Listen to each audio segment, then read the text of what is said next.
सर्वज्ञ आपुल्या परिभ्रमणाच्या उत्तरार्ध काळात चकलांबा, पारगाव, खरवंडी, येळी, आव्हाना, भोकर, खोकर मार्गे बेलापूर येथे आले. बेलापूरला सिद्धनाथाच्या देवळी 5 दिवस अवस्थान झाले.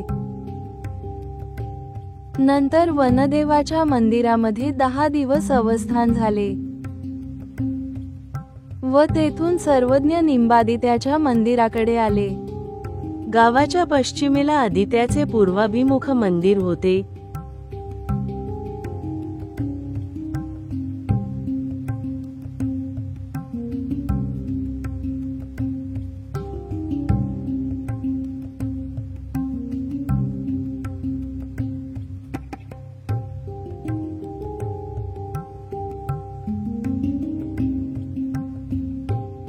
मंदिराच्या चौकामध्ये सर्वज्ञांना 8 महिने अवस्थान झाले.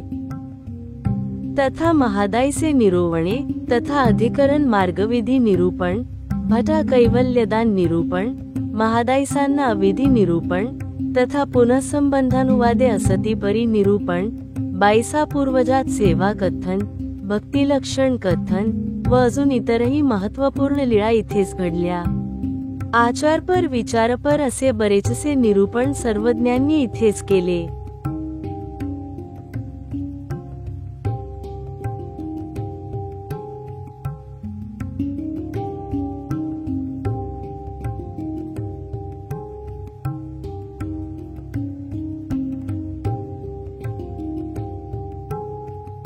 आदित्याच्या दोन्ही सोंडींवर सर्वज्ञांना आसन होत असे.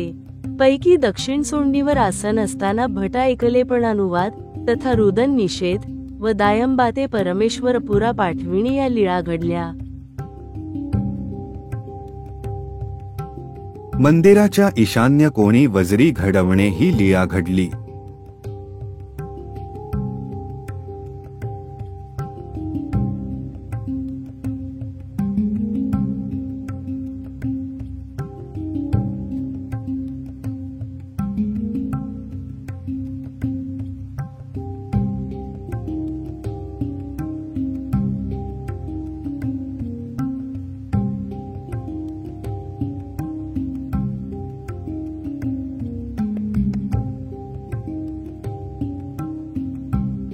आदित्याच्या जगतीबाहेर उत्तरेला निंबातळी सर्वज्ञांना आसन होत असे.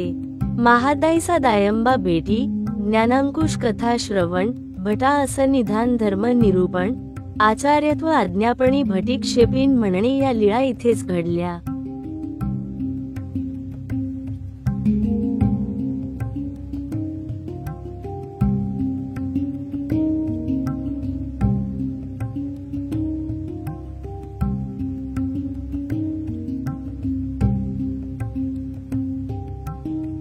आदित्याच्या आग्नेय कोणी निंबातळी, समूळी सपत्री संबंधानुवादू ही लीळा घडली.